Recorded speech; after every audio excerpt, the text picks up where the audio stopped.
புதுச்சேரி உப்பளம் துறைமுக மைதானத்தில் நடைபெற்ற தமிழக வெற்றி கழகத்தின் பொதுக்கூட்டம் தமிழக அரசியல் களத்தில் பெரும் அதிர்வலைகளை ஏற்படுத்தியுள்ளது.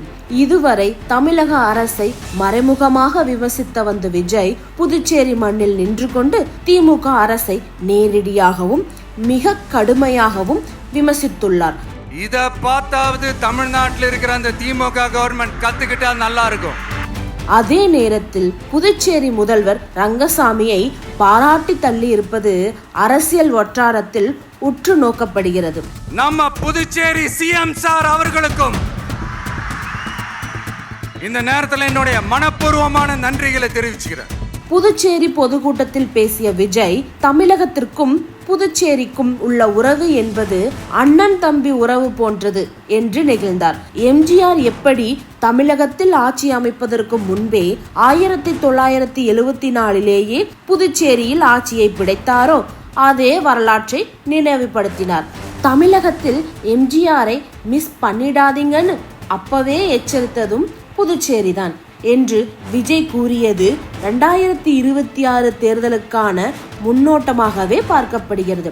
இந்த கூட்டத்தில் மிக முக்கியமான ஹைலைட் ஆளும் திமுக அரசுக்கு விஜய் கொடுத்த சாட்டையடி விமர்சனங்கள் தான். அதிகாரத்தை வைத்துக்கொண்டு சட்டத்தை வளைத்து சூழ்ச்சிகள் செய்து எங்கள் மக்கள் சந்திப்பை தடுக்க பார்க்கிறது இந்த கபட நாடக திமுக அரசு.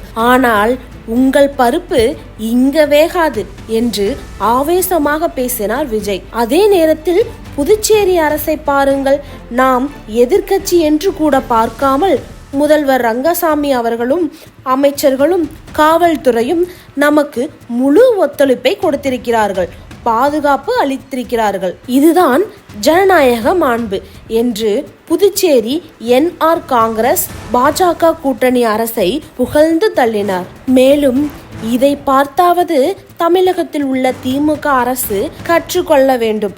ஆனால் அவர்கள் கற்றுக்கொள்ள மாட்டார்கள். தேர்தலில் மக்கள் அவர்களுக்கு பாடம் புகற்றுவார்கள் என்று மிக கடுமையான எச்சரிக்கையை விடுத்தார் விஜய். புதுச்சேரிக்கு நான் குரல் கொடுப்பேன், இது என் கடமை என்று விஜய் பேசியது அங்குள்ள இளைஞர்கள் மத்தியில் பெரிய வரவேற்பை ஏற்படுத்தியுள்ளது. தமிழகத்தில் தனக்கு நெருக்கடி கொடுக்கும் திமுகவை பக்கத்து மாநிலமான புதுச்சேரிக்கு சென்று அங்குள்ள அரசை பாராட்டுவதன் மூலம் அசிங்கப்படுத்தியுள்ளார் விஜய் என்கிறார்கள் அரசியல் விமர்சகர்கள்.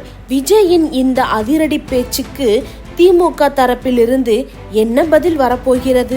2026 தேர்தலில் எம்ஜிஆர் சென்டிமெண்ட் ஒர்க் அவுட் ஆகுமா என்பதை பொறுத்திருந்து பார்ப்போம்.